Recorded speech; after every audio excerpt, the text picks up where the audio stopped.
Hello, আসসালামু আলাইকুম guys. কেমন আছেন আপনারা সবাই? তো আমি আর আমার বড় ভাই গাড়ি নিয়ে বের হয়েছি। উদ্দেশ্য হচ্ছে গাড়ি লোড করা।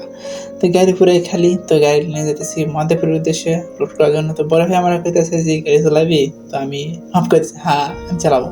তো বড় ভাই বলছে আচ্ছা দাঁড়া। তারপরে গাড়িটা স্টার্ট করলো, করে আমার গাড়ি দিয়ে দিছে। তো আমি এখন বর্তমান ড্রাইভারের সিটে বসে আছি আর ক্যামেরা দেখতেছি আসলে কি ঠিকঠাক ভিডিও হইতেছে কিনা সেটা চেক করতেছি আর আমি ড্রাইভ করতেছি।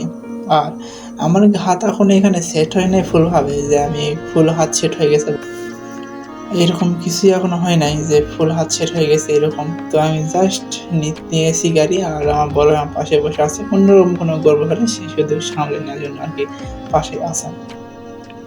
তো আর আমি বড় গাড়ি এর আগেও চালাইছি, বাট আমি যখন গাড়ি চালাই তখন মনে হয় না যে আমি ট্রাক চালাই, মনে হয়েছে যে আমি নৌকা চালাই। এই পাশে একবার, ওই পাশে একবার, এই পাশে একবার, এই পাশে একবার, মানে এরকম করে দুলিয়ে আড়াইশি মনে হচ্ছে যে আমি নদীতে নৌকা চালাইতেছি আর কি, গাড়ি চালানো হইতেছে না।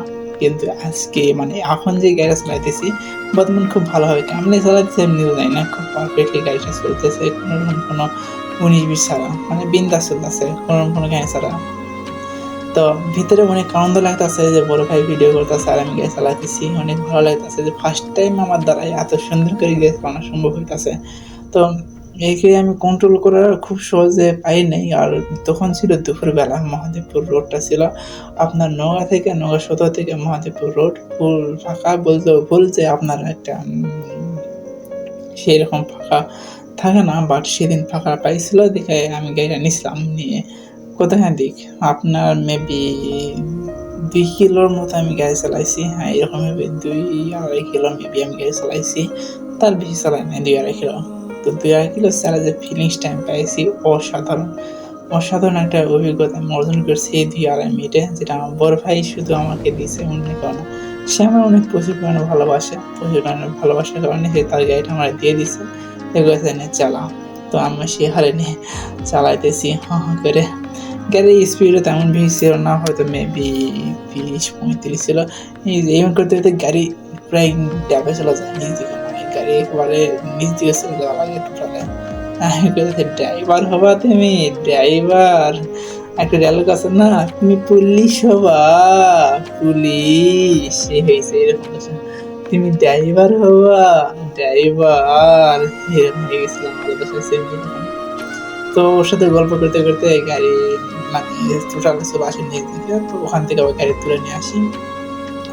আসার পরে সামনে একটা পড়ে যায়, আমার সামনে একটা ব্রিজের সামনে এসে দেখি একটা পাওয়া যাইতেছে আর আমি যাইতেছে মানে গাড়ি আমরা যে গতিটা আছে ওই গতি আর ওই সেম গতি হয়ে যায়। তো আমি পরে হয়ে গেছি বলটা যে এই বাসটা কি আমার ওভারটেক করতে পারবো না, আমি করতে পারবো কোথাও যে ব্রিজের আগে সেম সেম হয়ে যাবে। তো কোথাও গ্লাসের থেকে গেরা থেকে পাওয়া করে গ্লাসের পাওয়া যায়। তো গেতে পাওয়া সরালাম, গ্লাসের পাওয়া দিলাম, গাড়ি একটু স্লো হয়ে গেল। স্লো পরে যখন গিয়ার পাওয়া দেয় দেন আবার চালু করে দিলাম। দিন তারপরে বড়দার সাথে সব কিছু শেয়ার করে ও সেভাবে সে আমাকে শিখাই দিল কেমনি ভালো লাগে। তো দিন শেষে সব কিছু শেখানোর পরেও আলহামদুলিল্লাহ গাড়ি চালানো মোটামুটি একটা অভিজ্ঞতা ছিল আসছে ভিতরে কীভাবে কী করা লাগে। তো এখন ইনশাল্লাহ পারি, আমিও পারি, কে পারে আমিও পারি।